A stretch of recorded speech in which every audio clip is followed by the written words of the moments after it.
bad boy. Hey guys, this is another video of maintenance for your BT-50 or Ford Ranger. In this video, we're going to be changing the oil in the transfer case. So this isn't something you have to do very often, every 50,000 kilometers or thereabouts. It should be done as part of a servicing schedule, but you might want to do extra if you've been through water crossings or something like that, where your transfer case could have taken in water.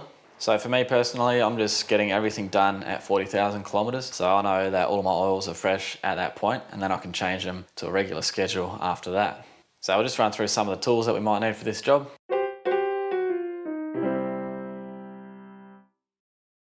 First things first, we need an oil pan and somewhere to put your oil. So this is just a storage container that I then fill into empty oil containers.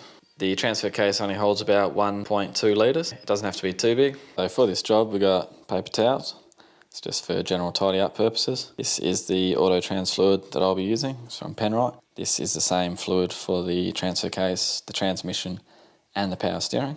You'll need a hand pump, an oil pump with a hooked fitting to fill up the transfer, as well as if you want us to do any differentials or your transmission. Have a funnel dedicated to this type of oil so we don't cross-contaminate. And we've got a M10 Allen key to get this off. Nitrile gloves are easier because we can just throw them in the bin. That's a torque wrench. I've just got an M10 Allen key fitting in the torque wrench there. Brake and parts cleaner so we can spray down after the job's finished. Now there's two different types of plugs. If you have this style of plug here, then you'll need an M18 crush washer. I'm actually just going to reuse the crush washers that came off, and I shouldn't have any issues, but if I do, I'll go get a new one. But M18 crush washers are not something that's commonly found in stores, so you might want to order ahead. Now over here we've got breaker bar with a 1/2 inch drive. You won't need that unless you have the other style of plug. So the other style of plug is more like a tapered thread. If you have the tapered thread style, it'll probably have a 1/2 inch drive to loosen it. You'll need some thread sealant to replace the thread sealant that we clean off with a wire brush and some brake and parts cleaner. But for this style that I have here, it is the crush washer that creates a seal, so we don't use thread sealant on this parallel thread. So I have jacked the car up because I don't have a lot of clearance, so it makes it easier to get under there. I've removed the bash plates already, but just make sure before you do this that you take a level reading and then you match that where you put your car on the car stands. Just get your car stands to match the same level that you had when it was on all 4 tyres. Because we're doing oil levels and stuff like that, we just want it to be spot on.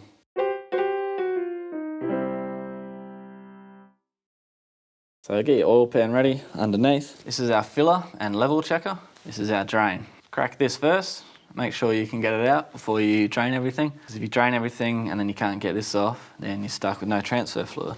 These are both M10. Oh yeah.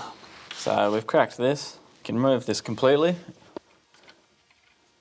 Now if you're just checking your transfer case, all you have to do is remove this and dip your finger in there. It should be at this level. So when we fill it back up, as soon as it starts coming out here, we'll let it drain out here, then we'll put the plug back in, degrease everything, and that's it. This automatic transmission fluid is quite thin, so you could get quite a fast flow. It's about 1.2 litres, but just make sure you have your catch pan ready.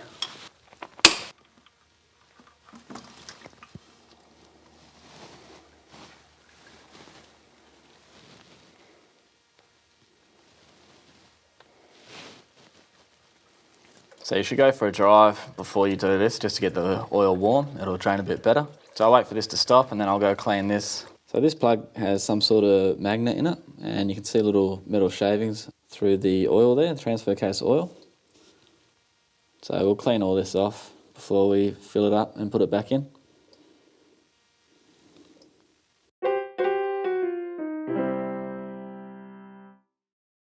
Alright guys, so I filled this up with the fluid. This is about 1 litre. So I'll put all of this in and I'll probably have to do another partial refill. This supposedly takes about 1.2 litres. Your drain plug is the one with the magnet on it. It catches all the metal particles. Torque wrench is set to 25 Newton meters for both of these. That's it for that. We just hook the oil up now and we start pumping. Just move your drain pan underneath the fill hole, because when it starts dripping out, that's when it's full. You just want to catch that last little bit. So I've got 1 litre in there now. Okay, so that is starting to overflow now. It's about 1.35. Same again for this one, 25 Newton meters.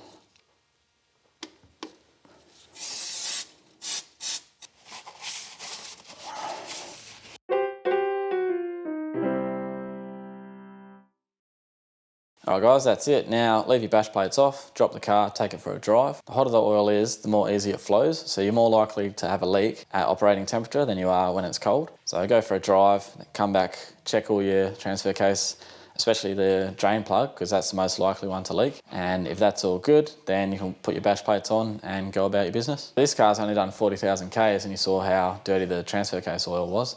So for me, 40,000 Ks is going to be the maximum that I'll allow it to go to before I change out the transfer case oil. It's a really easy job, really quick one to do. I used I think it was about 1.35 litres to fill it up. I'll link all the tools that I used down below, as well as the thread sealant and stuff. So the next time I do it, I'll buy some M18 alloy crush washers. You can get these from Amazon or eBay or something like that. You don't need to go through Ford or Mazda direct, they'll just rip you off with it. So a lot of the time you'll get away with reusing a crush washer. If you need to change out your transfer oil and you don't have one, just go ahead and do it and just double check for leaks afterwards. But next time I think I'll replace the crush washer with a new one at about 80,000 kilometres. And as long as you use your torque wrench, you shouldn't have any dramas.